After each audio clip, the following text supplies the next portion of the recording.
Hello friends, welcome to TechCube Gate classes. My name is Professor Vivek Singh Rathore and I am Assistant Professor at Government Engineering College, Bilaspur, Chhattisgarh. And in this video lecture series, I am dealing with Signals and Systems subject. Today we are in Module 3, Lecture number 6. We are dealing with Fourier series for periodic signal, and we have completed almost 5 lectures in which I have discussed all types of periodic signals and its Fourier series, how we can calculate Fourier coefficient in terms of exponential, in terms of trigonometric and amplitude angle form. So in the last lecture I have concluded many things by seeing nature of ft or your signal, how we can conclude that its Fourier coefficient will be real or imaginary, or its trigonometric Fourier coefficient will have a0 component or an or bn. This all we have discussed in the last lecture. Now we'll discuss in this lecture some numerical which are moreover complex type, and which looks like complex or tough, but it is generally easy. So we'll go for it. We'll solve two three problems, and then we'll see how power can be calculated from Fourier series. So let's get started. We'll start with our first type of question. Okay, our first type of question, which means, see, you have seen triangular wave. So it may be asked that please calculate the Fourier coefficient for a triangular wave. So I'll plot a triangular wave like this. Okay, this is in time domain, है ना? This is in time domain, and there is a amplitude part, and here this for triangular wave is like this. It is like this. Okay, okay, fine. And then it will go on same, and it will go like this. It will also go like this. Okay, and then it will go like this. Diagram is not so accurate, but you can understand that it is a triangular wave. Okay, so it is varying from, see, minus t by 2 values there, here t by 2 values there. Okay, and 0 t by 2, this is 3 t by 2, and next it will come, it will t. So okay, then what we'll do, okay, this much values is given, and here maybe it is okay, I think okay, this is not 3 t by 2, it is t only, and then it will go on. So your signal one period will be from 0, it may be start like this, from 2 t by 2, and then it will start here. So this is a one period signal. Okay, and here also this so this will be minus t. This is your periodic signal, and you need to find the Fourier coefficient of this signal. So how you will do it? See, one method is, or definitely your trigonometric series is there, that you can obviously calculate ft is equal to, you will calculate a0 plus n is equal to 1 to infinite a n cos n omega naught t plus b n sin n omega naught t. Okay, so this values you will calculate, but this value, for calculating this value, you need to take integration, and then again a n f t into cos omega n omega naught t will multiply, and then you will integrate. Its complexity will increase. So better way will use our differentiation property, because see, I told you in first lecture only of Fourier series that if you can calculate, or if you can remember the Fourier coefficient of impulse signal, then it is very easy to calculate all other signal by differentiating. Okay, so let's do it. We'll differentiate it, because the property of differentiation, what it suggests, that if ft Fourier coefficient is cn, then definitely df by dt, है ना, will have Fourier coefficient as jn omega naught into cn. If we'll do double differentiation, okay, if we'll do double differentiation of ft, we'll get jn omega naught whole square of cn. Okay, so I think because this is a ramp signal, ये एक ramp signal आपको दिख रहा होगा, triangular wave एक ramp signal है, slope हो रहा है. So it will have if we'll do differentiation one time, we'll get step signal only, and we'll do double differentiation, then we'll get impulse signal. So we need to do double differentiation here. That's why I'm suggesting this. Okay, so let's do double differentiation of this signal. First we'll do first differentiation, and then we'll do second differentiation. So I will do here. Okay, in this uh, uh, in small value only. I'll take here 3. I'll do in one part only. So let's do it uh, double differentiation also. So your signal was like this. Okay, like this. Okay, and this was like this, and so on. It goes like this. Okay, fine. Huh. So ultimately, till t value we have till t value we'll see t, here is t by 2. Okay, fine. Now this value we'll see its value is plus a and minus a. Okay, so first time we'll do differentiation. Then see, I told you while in module 1 only how to do differentiation. See, slope value will differentiate, then it will come step. So see, what will be the magnitude of step will be the slope value. So what is the slope value? If you see, you'll get a if you'll see here. So this is minus a of minus a will do here. Slope value will calculate of this value. So final value is minus a, so minus a, and initial value is a, so minus a divided by final value t by 2, t by 2 minus of 0, minus of 0. So we'll get minus 2a by t by 2 will get minus 4a by t. Okay, so actually this value, this slope is minus 4a by t, and this slope is plus 4a by t. So definitely this the slope, what is the slope value will be the magnitude of unit step also. So we'll do here like we'll see uh, from 0 till t by 2, the value is minus 4a by t. So we'll from 0 to t by 2, it's minus 4a by t. So I will write minus 4a by t, है ना? And we'll go on. And next again this slope is plus 4a by t. So from t by 2, from t by 2 to will to t, we are having plus 4a by t. So we'll do like this, and from again it will go down, so it will again go like this. So this value is plus 4a by t, है ना?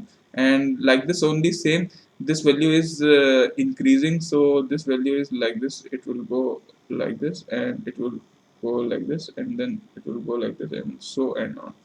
So this is actually your first time differentiation of your triangular wave. Now second time differentiation we'll do, I think I'll do with blue color.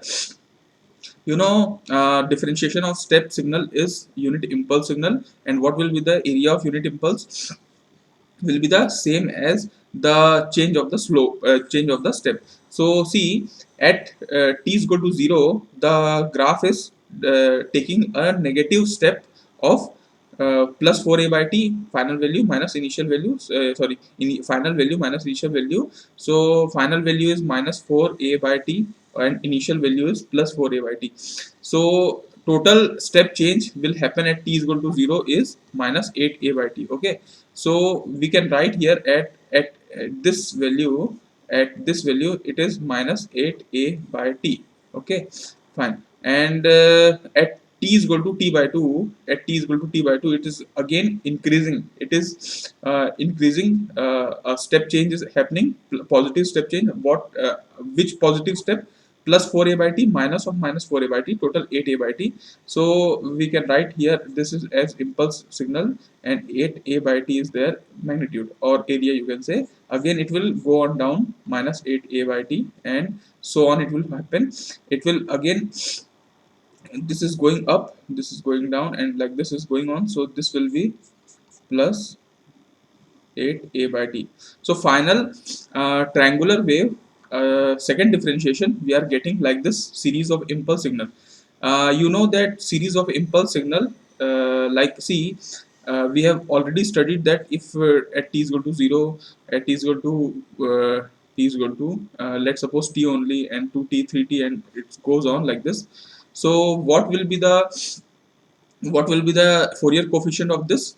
Fourier coefficient of this type of impulse signal, which is starting means which is having a positive, let's suppose area is 1 and amplitude is 1, and then it is taking every value at t is equal to t, 2t 3t, and so on. So its Fourier coefficient will be 1 by t. We have already calculated this value earlier, है ना? So here also you can see this is actually a negative version of this. You can see of downside one, it is happening at minus 8a by t at t is equal to 0.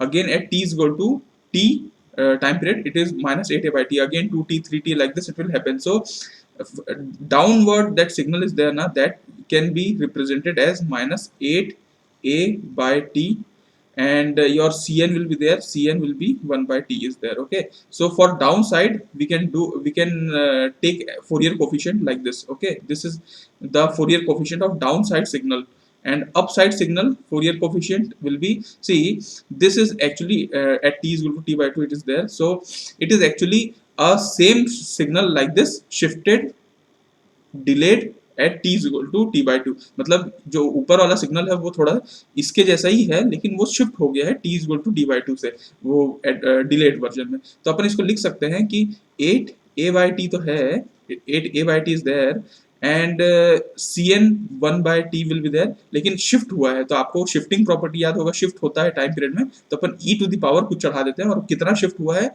वो उतना अपन करते हैं. जैसे t by to shift हुआ है तो j n omega naught t by two ये रहेगा. तो अल्टीमेटली ये जो सिग्नल है, this series of impulse signal is there, its Fourier coefficient is like this. So we can calculate it further.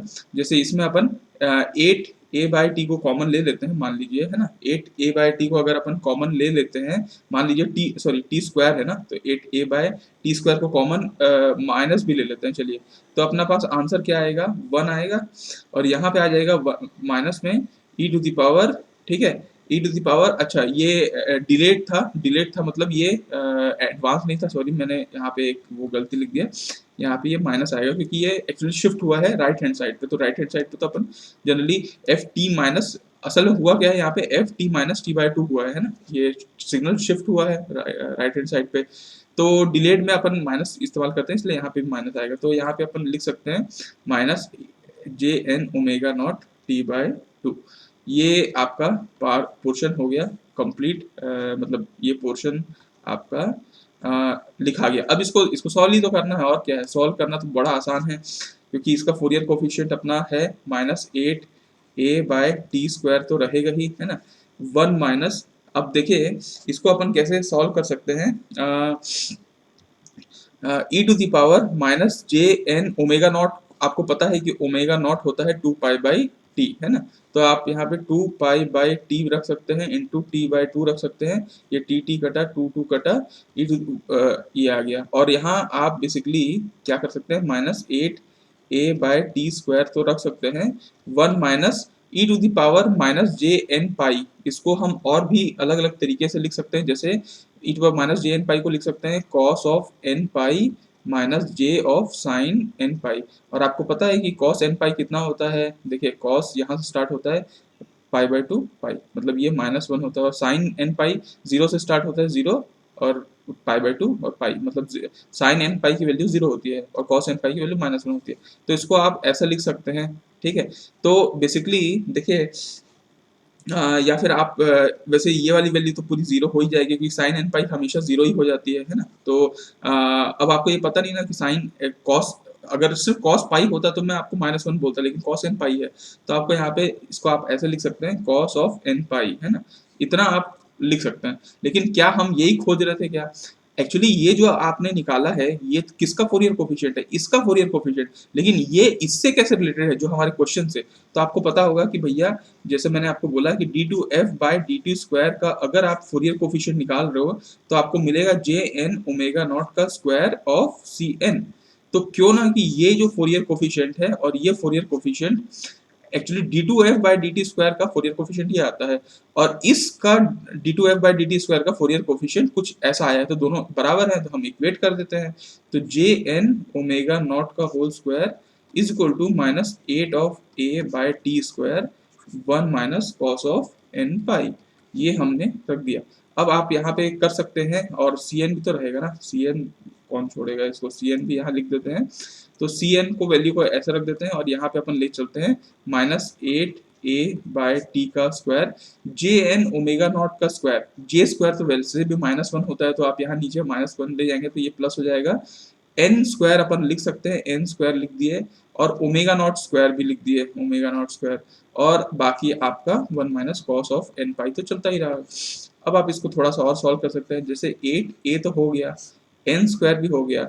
अब आप किसी जैसे t स्क्वायर है तो ओमेगा नॉट को होता है 2 पाई/t का होल स्क्वायर, मतलब ये 2 पाई का स्क्वायर और t का स्क्वायर, और ये हो गया 1 माइनस कॉस ऑफ n पाई। अब यहाँ पे टी स्क्वायर कटा तो फाइनल वैल्यू आ गई। यहाँ पे जो 2 स्क्वायर 4 है, 4 2 जा 8 होता है, तो ये भी कट गया, तो आपका आ गया 2a/n² pi square 1 minus cos of n पाई। देखिए ये है फाइनल फोरियर कोफिशिएंट आपका किस सिग्नल का, इस सिग्नल का। देखिए इससे आप कुछ चीज समझ पा रहे हैं क्या? पहली बात तो आप ये समझ पाएंगे कि ये सिग्नल आपका जो क्वेश्चन में दिया हुआ सिग्नल है वो इवन सिग्नल है। आपको पता है ना, जैसे मैंने आपको पिछले बार आपको याद होगा कि यहाँ पे मैंने आपको पूरा टेबल से समझाया था कि अगर कोई सिग्नल इवन है, कोई सिग्नल पहले ही आपको इवन दिख रहा है, तो आपको ये तो समझ जाना चाहिए कि उसका इवन है तो a0 कॉम्पोनेंट रहेगा, है ना, ए एन कॉम्पोनेंट रहेगा, है ना, और बी एन कॉम्पोनेंट गायब हो जाएगा। अभी आप ये भी श्योर नहीं है कि ये रहेगा कि नहीं, क्योंकि आपने हाफ वेव सिमेट्री चेक नहीं किया है ना। अगर हाफ वेव सिमेट्रिक है तो ये भी जीरो हो जाएगा, उसकी कोई दिक्कत नहीं है, लेकिन ये वाला पोर्शन रहेगा। और ये भी तब रहेगा अगर हाफ वेव सिमेट्रिक है, तो किस टाइप का है, उस टाइप से वो ऑड और इवन टर्म्स वाले रहेंगे। लेकिन अभी आपको सिर्फ जनरलाइज एक्सप्रेशन मान लो निकालना है, तो आप इतना निकाल सकते हैं, लेकिन आपको सिर्फ इतना तो पता चल गया कि बी एन की वैल्यू नहीं रहने वाली, और बी एन की वैल्यू नहीं है, आप समझ सकते हैं ना। जैसे आपको पता होगा कि C N A N by 2 minus J B N by 2 होता है। आप अगर बी एन की वैल्यू नहीं रहेगी तो C N purely real component रहेगा। देखिए इस फोरियर कोफिशिएंट को आप देख के समझ पा रहे हैं क्या कि ये सिर्फ इसमें रियल कॉम्पोनेंट है, कोई भी जे वाला कॉम्पोनेंट नहीं है। वो इसीलिए है क्योंकि वो सिग्नल आपका इवन सिग्नल था, है ना। तो यहाँ पे आपको ये चीज समझ में आया। देखिए अब आप देखिए, मैं आपको एक चीज और बताता हूँ। जैसे हम लोगों ने एक स्क्वायर वेव लिया था, अगर आपको याद होगा, ऐसा स्क्वायर वेव सिग्नल का भी हम लोगों ने किया है, अभी भी हम लोगों ने स्क्वायर वेव सिग्नल को भी डिफ्रेंशिएट किया। इसका जो फोरियर कोफिशिएंट आया था वो लगभग आपका आया था 1/n pi sine of n पाई/2। आप इसको चेक कर लीजिएगा, यही सिग्नल ये आया था, है ना। अगर आप इसी में एक ट्रायंगुलर वेव लेते हैं, सॉरी एक मिनट, हाँ इसको एक मिनट भाई, हाँ ये ऐसा आ गया, ऐसा ऐसा चल रहा है, ये ट्रायंगुलर वेव आ गया। ट्रायंगुलर वेव का सी एन क्या आया, अभी आप लोगों ने जस्ट निकाला है, ठीक है, 2a/n² पाई स्क्वायर, ठीक है, 1 माइनस कॉस ऑफ n पाई। ठीक है, आप याद रखने की जरूरत नहीं है आपको, लेकिन आप ये एनालाइज कर सकते हैं कि जो फोरियर कोफिशिएंट होता है वो, मान लीजिए यहाँ पे सिर्फ n की पावर में है, मतलब जो फोरियर कोफिशिएंट है वो मैग्नीट्यूड ऑफ n का अभी -1 है। यहाँ पे आप फोरियर कोफिशिएंट देखिए वो n⁻² का प्रोपोर्शनल है। कहीं ना कहीं आप ये देखेंगे कि यहाँ पे देखिए, यहाँ पे जो जैसे यहाँ पे ये स्लोप है mt+c होता है ना, तो ये जो ft है वो डायरेक्टली प्रोपोर्शनल है t के, है ना। यहाँ पे t⁻0 के ft डायरेक्टली प्रोपोर्शनल होता है। तो कहीं ना कहीं आपका जो फोरियर कोफिशिएंट होता है, अगर आपका ft टी के डायरेक्टली प्रोपोर्शनल है, जैसे यहाँ पे t⁻1 के है, यहाँ t⁻0 के है, वैसे अगर टी के प्रोपोर्शनल होता है तो आपका जो सी एन होता है वो 1/mod ऑफ n k+1 होता है। ये क्वेश्चन एक्चुअली गेट में आया हुआ था, तो क्वेश्चन को समझाने के लिए मैं ये सब चीज बता रहा था। तो आपको ये हल्का फुल्का समझ में आना चाहिए कि ये एक्चुअली एक डायरेक्ट क्वेश्चन अगर ऐसा आता है तो आपको समझ में, ये एनालिसिस है एक्चुअली कि एफ टी अगर टी के डायरेक्टली प्रोपोर्शनल है के तो वो वैसा वैसा होता है। तो इसमें ये है, ठीक है। दूसरी बात आपको ये भी याद रखना है कि जैसे जैसे देखिए फोरियर कोफिशिएंट तो 1/n पाई आ गया, फोरियर कोफिशिएंट तो 2a/n² पाई स्क्वायर आ गया है ना। तो आप ये देख पा रहे हैं कि Cn जो फोरियर कोफिशिएंट होता है वो 1/n नंबर आपका इंटीजर मल्टीपल के इनवर्सली प्रोपोर्शनल होता है। इसका मतलब ये है कि जैसे जैसे आपका n की वैल्यू बढ़ती चली जाएगी Cn की वैल्यू घटती चली जाएगी, है ना। मतलब ये है कि जब कभी भी आप चीज़ों को प्लॉट करेंगे, मतलब अभी तो टाइम डोमेन में आपका सिग्नल दिया हुआ था, बढ़िया ऐसा ऐसा करके दिया हुआ था, ठीक है।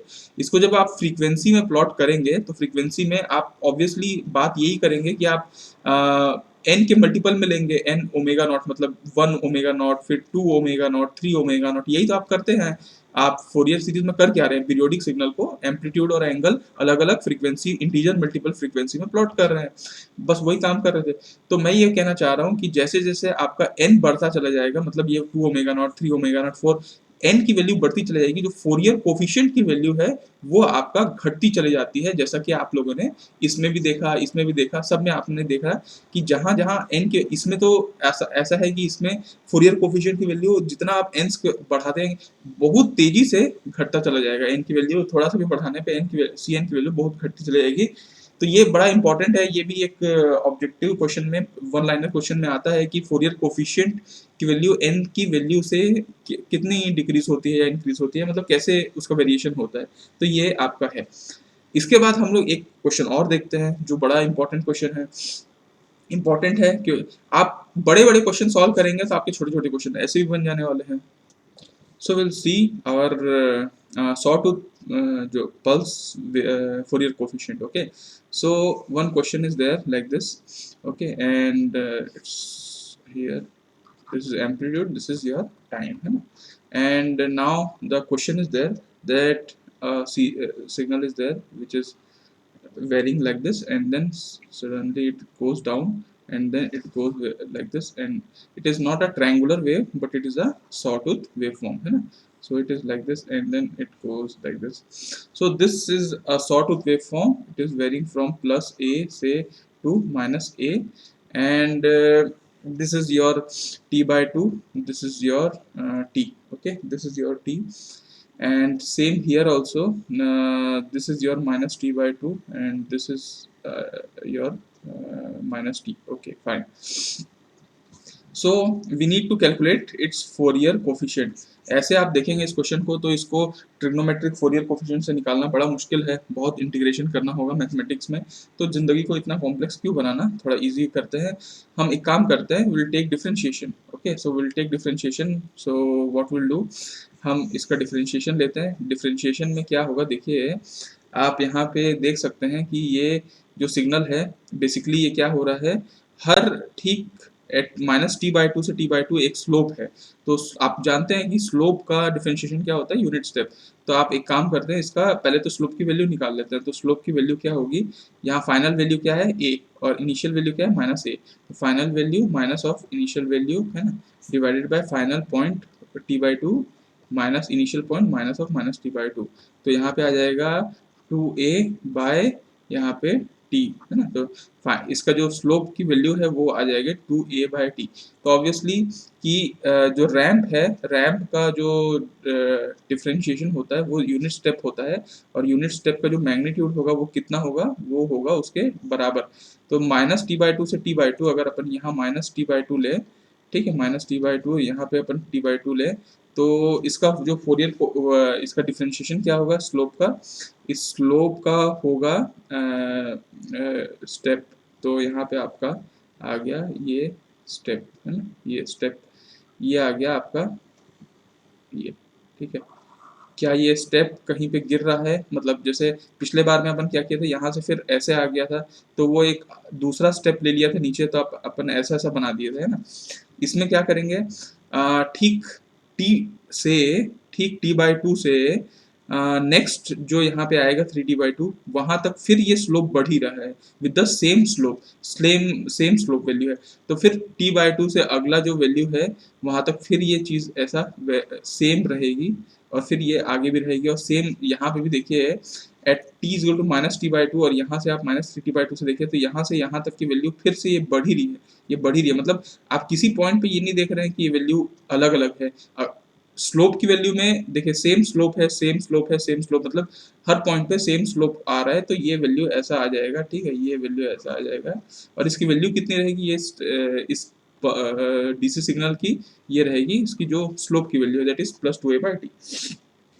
और ठीक अगर आप यहाँ पे देखें, जैसे यहाँ पे -t ले लें, यहाँ पे t ले लें, अगर आप इसको आगे देखें तो आप यहाँ देखेंगे कि एट ठीक t/2 ये एक स्टेप चेंज भी लेता है। आपको पता होगा, मैंने फर्स्ट मॉड्यूल में भी पढ़ाया था कि सॉ टूथ वेवफॉर्म दो चीज से बनता है, एक तो स्लोप से भी और एक आपका स्टेप से भी, है ना। तो स्टेप चेंज हो रहा है एट t=t/2, क्या हो रहा है कि वो +a से -a की तरफ नीचे आ जा रहा है अचानक से, और फिर स्लोप वापस हो रहा है।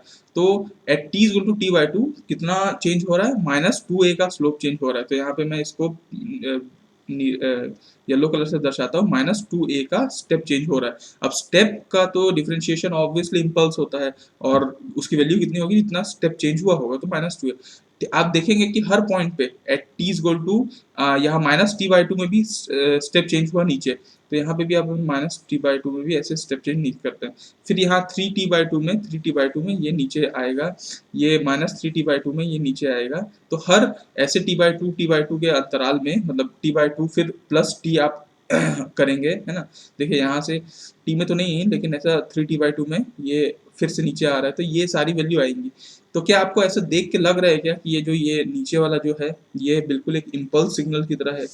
और इम्पल्स सिग्नल की तरह है, तो अगर आप जैसे ये ft है, अगर आपका ये ft था जो क्वेश्चन में दिया हुआ है ना, तो आपको पता है कि ft का जो फोरियर कोफिशिएंट होता है वो cn होता है ना। तो df/dt का फोरियर कोफिशिएंट क्या होगा, jn ओमेगा नॉट cn। अब आप ये समझ लीजिए कि ये तो df/dt आ चुका है, ये सिग्नल आपका df/dt आ चुका है, इसका फोरियर कोफिशिएंट निकालते हैं। तो इस सिग्नल का फोरियर कोफिशिएंट निकालना बिल्कुल इम्पल्स ट्रेन है, नेगेटिव इम्पल्स ट्रेन है, और t/2 से खसका हुआ इम्पल्स ट्रेन है। तो यहाँ पे अपन लिख लेते हैं, देखिए आपको इम्पल्स का तो पता है ना, इम्पल्स का एट t=0, एट t=t, और चलता चला जाएगा ये। तो इसका फोरियर कोफिशिएंट क्या होता है, 1/t होता है ना। तो ऑब्वियसली df/dt का अपन जैसे इसी टाइप का सिग्नल है, लेकिन वो क्या हुआ है, एक तो नीचे है और ऊपर से खसका हुआ है ना। तो अपन इसको लिख लेते हैं, इसका जो फोरियर कोफिशिएंट है ये df/dt का बेसिकली फोरियर कोफिशिएंट यहाँ पे है। बेसिकली देखिए 1/t तो होगा ही, 1/t तो होगा ही, और उसके बाद बेसिकली यहाँ पे क्या होगा, इसका जो मैग्नीट्यूड है वो -2 है, तो -2 है तो अपन लिख देते हैं इंटू 1/t अपन लिख देते हैं। और ये 1/t और कितना खसका हुआ है, e⁻, देखिए ये जो आपका ये वाला जो सिग्नल है, ये वाला जो सिग्नल है ये t/2 से डिलेड है, मतलब आप कहीं ना कहीं इसको ft-t/2 लिख सकते हैं ना। तो यहाँ पे आप लिख सकते हैं e⁻−jn ओमेगा नॉट t/2, ये आप लिख सकते हैं df/dt का फोरियर कोफिशिएंट। और अगर ये फोरियर कोफिशिएंट आ गया है, देखिए ये कब कब है, ये जब जब आपका n is not equal to 0 होगा, तब तब आपका ये चीज होगा। और n इज इक्वल टू 0 पे तो ये df/dt की वैल्यू 0 ही होगी, n इज इक्वल टू 0 पे, है ना। तो अपन क्या करते हैं, देखिए इसका अपन निकाल लेते हैं वैल्यू। इसका वैल्यू कैसे निकालेंगे अपन, -2a/t है, ठीक है, -2a/t है, ठीक। और आपका है e⁻−jn omega naught, omega naught को अपन लिख लेते हैं 2π/t, और इसको अपन लिख लेते हैं t से, है ना, t/2 अपन थे, तो इस ये कट जाएगा, ये भी कट जाएगा, आ जाएगा -2a/t e⁻−jn π। तो ये -e⁻−jn π आपको पता है ना, e⁻−j π को अपन लिख सकते हैं cos π j sin π, और cos π की वैल्यू होती है -1, j sin π की वैल्यू होती है 0। तो आप इसको ऐसा भी लिख सकते हैं -2a/t -1n, है ना। तो ये e⁻−jn π को आप ऐसा भी लिख सकते हैं -1n। तो ये तो आपका किसका फोरियर कोफिशिएंट आ गया, df/dt का फोरियर कोफिशिएंट बेसिकली ये है जो हम लोग यहाँ पे निकाल रहे हैं। लेकिन df/dt का Fourier coefficient jn omega naught cn भी होता है, तो jn omega naught cn is equal to -2a/t आपका -1n होगा। तो क्यों ना इसको नीचे ले जाएं, तो cn हो जाएगा, ये नीचे आएगा -2a/t जे एन बी हो गया, ओमेगा नॉट को अपन 2 पाई/टी भी लिख सकते हैं, इंटू टी हो गया -1 to the power n। T T कटा, टू टू कटा, आंसर जे ऊपर आ गया तो आपका आ गया जे, ऊपर लिखे जे तो प्लस जे हो गया, तो सी एन की वैल्यू हो गई आपकी ए, ठीक है, जे -1, ऊपर में जे तो आपका आ ही गया है, जे ऊपर में आ चुका है, और आपका आ गया है नीचे में एन पाई, है ना, एन पाई, या फिर जे को, हाँ चलिए लिख लेते हैं जे को ऐसा, और -1 टू द पावर n आप इसको कर सकते हैं, ठीक। तो बेसिकली देखिए ये आपका सी एन की वैल्यू है। सी एन की वैल्यू ऐसा क्यों है, क्योंकि ये सिग्नल आप कहीं ना कहीं देख पा रहे हैं, ये सिग्नल ऑड सिग्नल है, और ऑड सिग्नल होने के वास्ते ये सिग्नल प्योरली इमेजिनरी टर्म यहाँ पे आ रहा है, इसमें रियल टर्म कहाँ है, अब यहाँ पे नहीं देख पा रहे हैं रियल टर्म, ठीक है, तो रियल टर्म यहाँ पे मौजूद नहीं है, और ये बिल्कुल भी इसका जो वैल्यू है वो कुछ ऐसा फोरियर कोफिशिएंट आएगा, ठीक है। तो देखिए अगर आपको कोई बोलेगा कि इसका ट्रिग्नोमेट्रिक फोरियर कोफिशिएंट निकालिए, तो आपको ये पता है कि सी एन की वैल्यू होती है a n by two minus J B n by two, ये होती है। ऑब्वियसली ये ऑड सिग्नल है तो ए एन की वैल्यू तो एग्जिस्ट करेगी, तो minus J B n by two को आप यहाँ पे लिख सकते हैं j a by n by -1 to the power n होता है। तो आप अगर जे जे को कैंसिल आउट करें और बी एन की वैल्यू को आप लिख दें माइनस, इधर लिख देते हैं -2a ऑफ n पाई और -1 टू द पावर n, और इसको आप ये माइनस साइन को, अब ये भी -1 है, ये भी -1 है, तो आप इसको चढ़ा भी सकते हैं, तो आप इसको लिख सकते हैं माइनस, सॉरी इसको आप लिख सकते हैं 2a/n पाई, ठीक है, -1 टू द पावर n+1।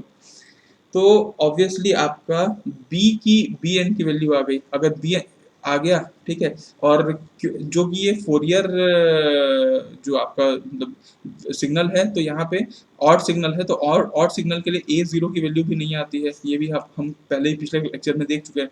तो इसकी फोरियर, अगर आपको सीरीज निकालने बोलता है, जो कि फोरियर सीरीज ऐसा होता है, summation of n is equal to 1 से infinite a to n cos of n omega naught t plus B N sine N omega naught T. तो आप यहाँ पे आप निकाल सकते हैं, देखिए इसमें क्या हो गया कि ए जीरो की value cancel out, A N की वैल्यू कैंसिल आउट, तो आपको एफ टी की वैल्यू फाइनली आपकी आ गई summation of n is equal to 1 से इनफाइनाइट, बी एन क्या है, बी एन है आपका 2a/n पाई, है ना, और -1 टू द पावर n+1 तो है ही, और यहाँ पे आपका आ गया sine n omega naught T. तो देखिए ये है फाइनली आपका फोरियर सीरीज, मतलब आप ये वाला सिग्नल था ना आपका, ये ऐसा ऐसा था, फिर ऐसा था, फिर ऐसा, फिर ऐसा, फिर ऐसा, ये सिग्नल आपको देखने में कितना कॉम्प्लेक्स लग रहा था, लेकिन उसका फोरियर कोफिशिएंट, फोरियर सीरीज, मतलब अगर हम इस सिग्नल को, ये अगर एफ टी है, तो एफ टी को हम कैसे लिख सकते हैं, हम इस तरीके से भी लिखा जा सकता है ना, ये तरीका है आपका लिखने का, और यही हम लिखना चाह रहे थे, तो कैसे अपन निकालें, ये फोरियर कोफिशिएंट करके, है ना। आपको एक और सिग्नल के बारे में अपन चलिए बात करते हैं, क्योंकि जितना टफ क्वेश्चन करेंगे उतना ही हमको चीज़ें समझ में आती चले जाएंगी। अगर आपको कोई बोलता है कि स्विच्ड, ठीक है, स्विच्ड पीरियोडिक सिग्नल आपको निकालना है, या पीरियोडिक मतलब यहाँ स्विच्ड साइन पीरियोडिक सिग्नल या कोसाइन पीरियोडिक सिग्नल आपको निकालना है, उसका फोरियर कोफिशिएंट निकालना है, तब आप कैसे निकालेंगे, ये भी एक क्वेश्चन आता है एग्जाम में, आया हुआ क्वेश्चन है। तो ये भी बड़ा टफ लगता है, जैसे मैं आपको एक एग्जांपल के तौर पे बताता हूँ, जैसे ये क्वेश्चन है आपका, और ये आपको बोल रहा है कि ये एक सिग्नल है, ठीक है, ये सिग्नल आपका ये है। अब मान लीजिए इसको हम ले लेते हैं कि ये 0 से पाई है, 2 पाई है, 3 पाई है, और ये 4 पाई, और ऐसा चलता चला जा रहा है, ठीक है, और सेम सिग्नल 0 से स्टार्ट नहीं हो रहा है, ये सिग्नल ऐसे आपका है और ऐसा है, और ये हो रहा है -पाई, और जो इस सिग्नल का आपको फोरियर कोफिशिएंट निकालना है, फोरियर सीरीज इसको लिखना है फोरियर कोफिशिएंट के फॉर्म में। तो अब आप कैसे करेंगे, ये आप इसको बोल सकते हैं कि देखिए ये स्विच हो रखा है, मतलब आप कभी साइन वेव को मानेंगे तो साइन वेव कुछ ऐसा ऐसा ऐसा ऐसा ऐसा होता है, आप इसको rectify, full wave rectified signal भी बोल सकते हैं। अगर आपको फुल वेव रेक्टिफायर पता है, तो फुल वेव रेक्टिफायर का भी आउटपुट ऐसे ही आता है ना। अगर आप देखिए इसको, देखिए अगर आप साइन सिग्नल को आप एक पल्स के साथ मल्टीप्लाई कर देते हैं, फिर आपका ये पल्स सिग्नल के साथ मल्टीप्लाई कर देते हैं, तो ऑब्वियसली बात है कि ये जो नीचे वाले वैल्यू है वो सब जीरो के साथ मल्टीप्लाई हो जीरो हो जाएगा, और सिर्फ ये सिग्नल आपका आपका एग्जिस्ट करेगा, है ना, ये सिग्नल आपका एग्जिस्ट करेगा, बट ये सिग्नल हाँ, तो ये लेकिन ये सिग्नल जब मल्टीप्लाई होगा तो आपका आउटपुट कैसा आएगा, कुछ ऐसा आएगा, ये आएगा फिर ब्लैंक रहेगा फिर ये आएगा, लेकिन ऐसा हमको नहीं चाहिए, हमको ऐसा चाहिए। तो ऐसा सिग्नल करने के लिए क्या होता है कि आप ये सिग्नल को भी रिवर्स कर देते हो, मतलब ये भी ऊपर आ जाता है, ठीक है। इसको मैं येलो से दर्शाता हूँ, जो नीचे वाला पोर्शन है वो भी ऊपर आ जाता है ना, तब जाके ये सिग्नल बनता है। इस सिग्नल को हम बोल सकते हैं फुल वेव, ठीक है, full wave rectified rectified sine signal. तो आपको अगर कुछ ऐसा सिग्नल आता है बनाने, तो आपको कैसे आप अप्रोच करेंगे वो हम लोग यहाँ पे देखते हैं। देखिए हम अभी तक करने की क्या कोशिश कर रहे हैं, जितना भी टफ क्वेश्चन आ रहा है उसको हम लोग टाइम डिफरेंशिएशन प्रॉपर्टी ही लगा रहे हैं और उसको सॉल्व करने की कोशिश कर रहे हैं। वो बड़ा आसान हो जा रहा है हमारे लिए सॉल्व करना, है ना, और हम अल्टीमेटली एक इम्पल्स सिग्नल का हम फोरियर ट्रांसफॉर्म, वो फोरियर कोफिशिएंट लेते हैं और उसी से हम रिलेट करके सारा क्वेश्चन बनाने की कोशिश कर रहे हैं। ऑब्वियसली बात है क्योंकि हमको सी एन का ए एन और बी एन से रिलेशन पता है, तो हम वहाँ से निकाल लेते हैं, ठीक है। ओके फाइन, अब हम क्या कर सकते हैं, देखिए इस सिग्नल को हम कैसे करें। सबसे पहले आपको ये पता होना चाहिए कुछ चीज इस सिग्नल के बारे में हम जब बात करेंगे, क्योंकि डिफरेंशिएशन करेंगे, ऑब्वियसली ये साइन सिग्नल है, साइन का डिफरेंशिएशन कॉस होता है, कॉस का माइनस साइन होता है, तो हम इसको थोड़ा सा एक्सपांड करके समझते हैं कि ये होता कैसे। देखिए मैं यहाँ left hand right hand side पे लिखता हूँ, d by d t of sine signal, sine t होता है कॉस ऑफ टी, ये होता है ऑब्वियसली बात है, sine of d by d t of sine t cos t होता है, और d by d t of cos t होता है माइनस साइन टी, ठीक है। और फिर हम जब इसको वापस लिखते हैं तो ऑब्वियसली बात है ये कि वो वैसी वाली हो जाती है। तो हम एक काम करते हैं, देखिए आपका जो साइन सिग्नल है वो कुछ ऐसा ऐसा ऐसा है ना, ये साइन सिग्नल की डेफिनेशन वो है, मतलब साइन सिग्नल जो होता है आपका साइन, है ना, साइन सिग्नल, ये अगर आप देखें 0 से पाई बाय 2, ठीक है, और ये आपका आता है पाई, है ना, 0 से पाई बाय 2, सॉरी सॉरी 0 से पाई बाय 2, और ये आपका पाई, है ना, फिर ये 3 पाई बाय 2, और ये आपका आता है 2 पाई, ये ऐसा होता है। तो साइन सिग्नल की वैल्यू, ये वैल्यू 1 है, तो साइन सिग्नल की वैल्यू 0 से, अगर आप पाई की तरफ देखें, 0 से पाई की तरफ देखें, 0 से पाई की तरफ देखें, तो वैल्यू क्या हो रही है आपकी, या फिर आप देखें 0 से पाई बाई 2 अगर आप देखें तो वैल्यू हो रही है 0 से 1, वैल्यू एक्सटेंड कर रही है 0 से 1, है ना, और पाई बाई 2 से अगर आप पाई देखें तो वैल्यू क्या हो रही है 1 से 0, यही वेरिएशन आ रहा है अगर आप यहाँ पे ध्यान से देखें तो, ठीक है। ओके फाइन, उसके बाद हम लोग आगे आते हैं और हम लोग देखते हैं कि अगर हम साइन का डिफरेंशिएशन लेते हैं, ठीक है, साइन का डिफरेंशिएशन तो आता है, साइन का डिफरेंशिएशन कॉस आता है, मतलब कॉस सिग्नल को अपन प्लॉट करके चलते हैं, तो ये आपका आ गया यहाँ पे, ठीक है, ये कुछ ऐसा मान लीजिए, ऐसा ऐसा ऐसा ऐसा, तो आपका ये वाला जो वैल्यू हो गया ये पाई बाय 2 हो गया, ठीक है, ये वैल्यू हो गया आपका पाई, और ये हो गया आपका 0 से पाई बाय 2, पाई बाय 2 से पाई, पाई बाय 3 पाई बाय 2, और यहाँ से 2 पाई, है ना, ये आपकी ऐसा वैल्यू एग्जिस्ट करती है। अगर अपन कॉस सिग्नल की बात करें तो कॉस सिग्नल अगर अपन देखें 0 से पाई बाय 2, अगर अपन देखें तो वैल्यू कितनी हो रही है 1 से 0, है ना, 1 से 0 की वैल्यू हो रही है, और पाई बाय 2 से पाई की वैल्यू अगर अपन देखें तो पाई बाय 2 से पाई की वैल्यू हो रही है 0 से -1, 0 से -1 वैल्यू एक्सटेंड कर रही होती है। ओके फाइन, तो कहीं ना कहीं हम यहाँ देखते हैं कि अगर अपन कॉस सिग्नल को 0 से पूरा पाई तक देखें तो वैल्यू कहाँ से कहाँ तक आ रही है, +1 से -1 तक, +1 टू -1 वैल्यू एग्जिस्ट करती है, ये आपका कॉस सिग्नल में है, याद रखिएगा। और वही चीज साइन सिग्नल में अगर अपन 0 से पाई तक देखते हैं तो 0 से पाई देखिए, 0 से पाई तक वैल्यू कितनी हो रही है 0 से 1, 1 से 0, मतलब टोटल वेरिएशन कितना हो रहा है 0 से आपका +1 वेरिएशन हो रहा है ना, मतलब अल्टीमेटली इतना ही वेरिएशन हो रहा है 0 से +1। Okay fine. अब हम लोग आते हैं और हम देखते हैं, चलिए d by d t of cos t, अगर अपन d by d t of cos t लें तो होता है -sin t। ये सब मैं क्यों ले रहा हूँ इस चीज़ को आप थोड़ा सा समझिएगा। क्योंकि देखिए हम लोगों को अल्टीमेटली डिफरेंशिएशन प्रॉपर्टी लगानी है, तो डिफरेंशिएशन कहाँ से कहाँ वेरी कर रहा है वो हम यहाँ पे देख रहे थे। अब इसको थोड़ा सा सॉल्व करने की कोशिश करते हैं। यहाँ पे एक वैल्यू आ गई, ये चलिए इसको हम लोग यहाँ पे लेते हैं। ये सिग्नल था आपका, ठीक है। इसको अभी मैं सिर्फ राइट हैंड साइड ही प्लॉट कर रहा हूँ, लेफ्ट हैंड साइड नहीं कर रहा हूँ। समझिएगा बस इसको।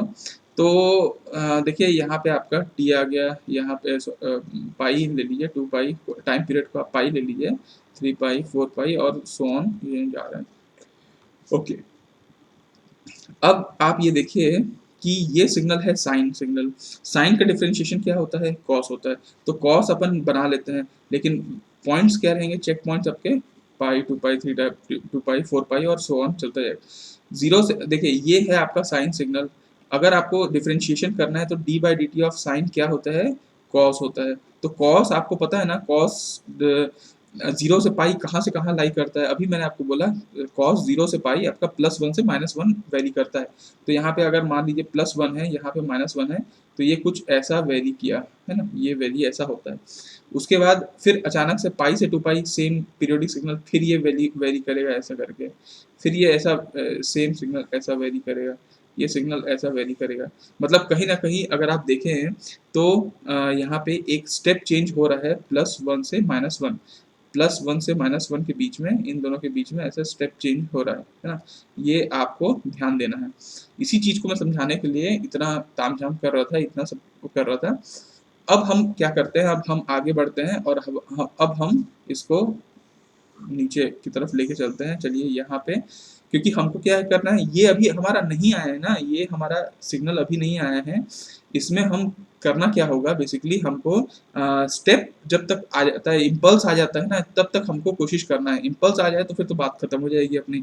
तो देखिए D by d t of sine t cos T हो गया, ठीक है, अच्छी बात है। मतलब यहाँ पे इस सिग्नल को देखने के बाद आपको ऐसा लग रहा है कि there is a step change at, there is a step change at कहाँ पे होगा? देखिए ठीक टी इक्वल टू पाई पे एक स्टेप चेंज हो रहा है, ठीक टी इक्वल टू 2 पाई पे एक स्टेप चेंज हो रहा है, टी इक्वल टू 3 पाई पे यहाँ पे आपका एक स्टेप चेंज हो रहा है, और ऐसा हर पाई पाई में स्टेप चेंज हो रहा है।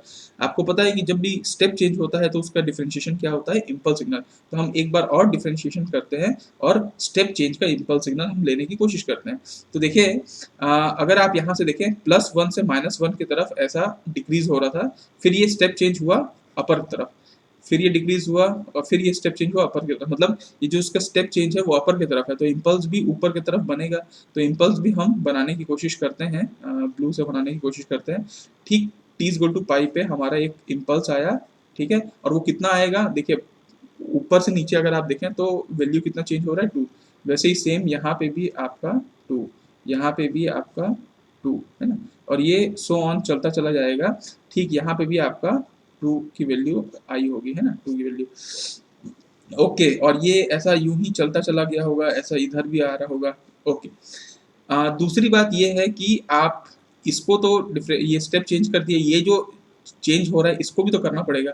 तो बेसिकली देखिए ये वाला जो सिग्नल है ना +1 से, ये है एक्चुअली कॉस को दर्शा रहा है, कॉस +1 से -1 की तरफ जा रहा है।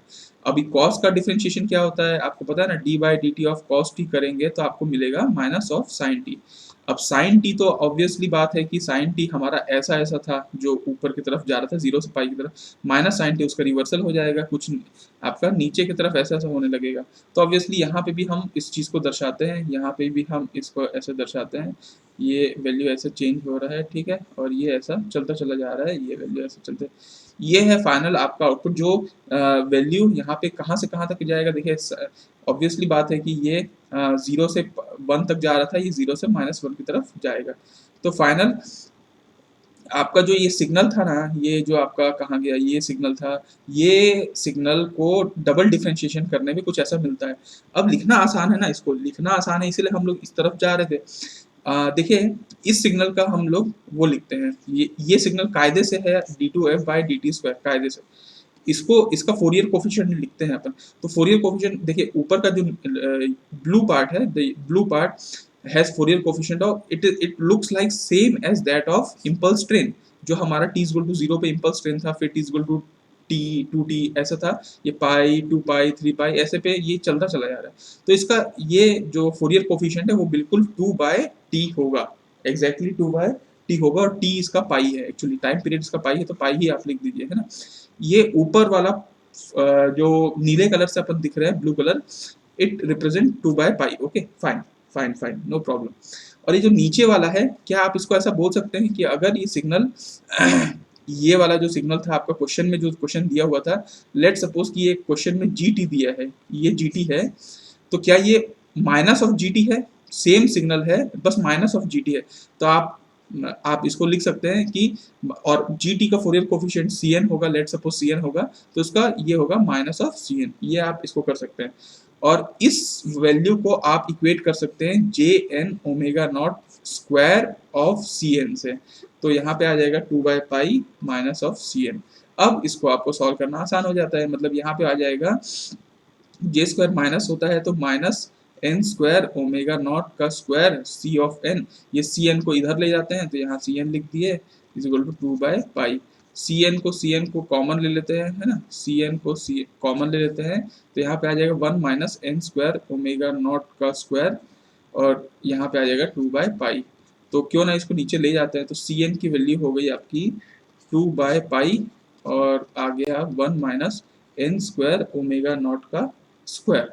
ठीक है, और आपको ये पता है कि ओमेगा नॉट होता है 2 पाई बाई टी, है ना, टी यहाँ पे है पाई, तो 2 यहाँ पे कैंसिल आउट हो जाएगा, तो यहाँ पे बेसिकली आ जाएगा, है ना, ओमेगा नॉट स्क्वायर की वैल्यू आ जाएगी 4, तो 2 by pi 1 minus 4 of n square, 1 minus 4 of n square.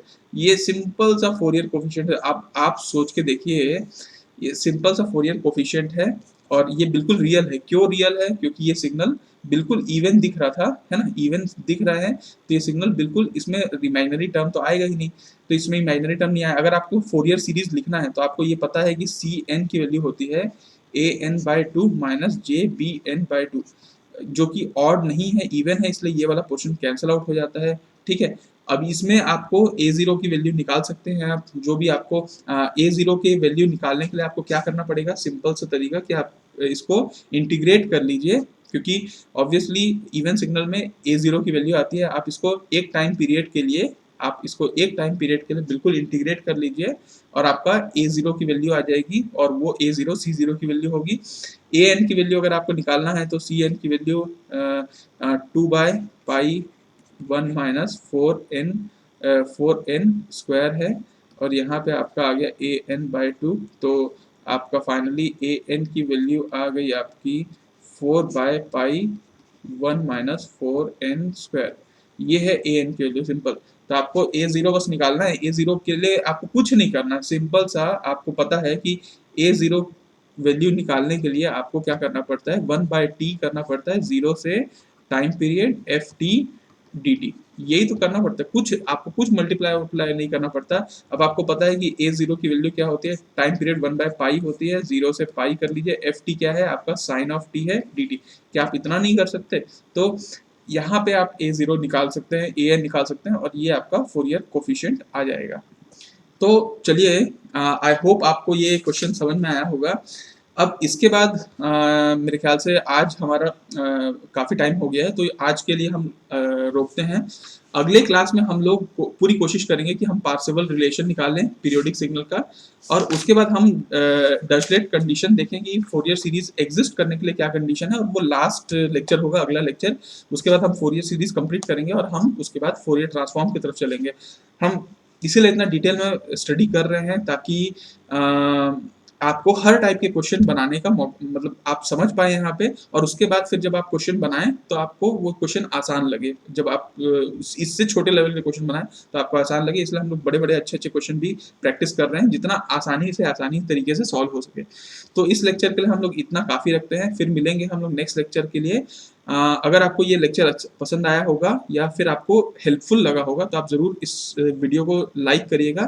Channel को अगर सब्सक्राइब नहीं किए हैं तो सब्सक्राइब करिएगा एंड इसको जितना हो सके उतना शेयर करिएगा ताकि ये ज़्यादा से ज़्यादा लोगों तक पहुंच सके, क्योंकि हमारा एम इसको ज़्यादा से ज़्यादा लोगों तक पहुंचाना ही है। हमारा इस वीडियो को लाने के पीछे, हमारा चैनल बनाने के पीछे ऐसा कोई मोनेटाइज करने का कोई फंडा नहीं है। हम लोग इस चैनल को कोई वैसा उद्देश्य से नहीं कर रहे हैं, सिर्फ हम इसको लोगों तक पहुंचाना चाह रहे हैं। तो वो आप भी हमारे लिए मदद करिएगा अगर आपको ये चीज़ पसंद आ रही है तो, ठीक है। तो होप आपको गेट एग्जाम के लिए फ़ायदेमंद हो और आप कंटिन्यूअसली इस वीडियो लेक्चर को देख रहे होंगे। नेक्स्ट लेक्चर में मिलेंगे, तब तक के लिए signing off, tata bye bye, see you, have a good day, जय हिंद जय भारत।